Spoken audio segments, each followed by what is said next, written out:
उमेश भैया जिंदाबाद जिंदाबाद जिंदाबाद। उमेश भैया जिंदाबाद जिंदाबाद जिंदाबाद। कमरा छाप जिंदाबाद जिंदाबाद जिंदाबाद। कमरा छाप जिंदाबाद जिंदाबाद जिंदाबाद। परिषद की जनता जिंदाबाद जिंदाबाद जिंदाबाद। परिषद की जनता जिंदाबाद जिंदाबाद जिंदाबाद। सुनी मतदाता सरकार जी उमेश भैया आइल बारे रौरा तोहर जी। ए भैया ए भाभी तनी ध्यान दे। सुनी मतदाता सरकार जी उमेश भैया आइल बारे रौरा तोहर जी। मिला कैमरा छाप निशान सब लोग कहेला। अरे हाँ एकदम ठीक कहतारू। उहे जीते जेकरा पर राउर ध्यान होला, राउर एक एक भोटवा महान होला। उहे जीते जेकरा पर राउर ध्यान होला, राउर एक एक भोटवा महान होला। राउर एक भोटवा महान होला। ईमान में जिसके ईमानदारी है, काम में जिसके जिम्मेदारी है, ऐसी साफ सुथरी छवि वालों को चुनाव जिताने में हमारी समझदारी है। जी हाँ, बरौली नगर परिषद से अध्यक्ष पद के कर्मठ सुयोग्य शिक्षित नेक ईमानदार समाज सेवी अध्यक्ष पद के प्रत्याशी उमेश भैया जिनका चुनाव निशान है कैमरा छाप। तो कैमरा छाप पर बटन दबाना है, उमेश भैया को भारी से भारी मतों से विजयी बनाना है।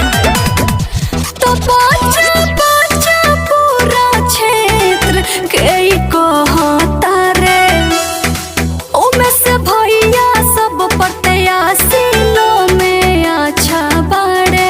बुझनी सबसे अच्छा बनी हके उमेश भैया के दे दी आशीर्वाद, अब की विजयी बनाई होई क्षेत्र में चौमुखी विकास, सबे खुशियाँ मनाई। बुझलिए भैया साथ मिले तबे पूरा अरमान होला। अरे सब अरमान पूरा होई। उहे जीते जेकरा पर राउर ध्यान होला, राउर के एक भोटवा महान होला। उहे जीते जेकरा पर राउर ध्यान होला, राउर के एक भोटवा महान होला। राउर एक भोटवा महान होला। अरे बूढ़ी, अरे उठना हो, देखो अपना उमेश बेटा के प्रचार गाड़ी घूमता आ उमेश बेटा के चुनाव निशान मिलल बा कैमरा छाप। तो ए बूढ़ी, सारा क्षेत्र में पर्चा बांट आवो आ सब लोग के बता दिया कि अपना उमेश भैया के, अपना उमेश बाबू के चुनाव निशान बा कैमरा। नगर परिषद अध्यक्ष पद के उम्मीदवार बाड़े। तो सबसे शिक्षित कर्मठ सुयोग्य ईमानदार बाड़े। हाँ ठीक कहतारू। रोड नाला या पुल बनवाई है, चमकी गली गली उमेश भैया यदि जीत जाई है, पेंशन आवास मिली, जरूरतमंद के आवास मिली। उमेश भैया के जनता में प्राण होला।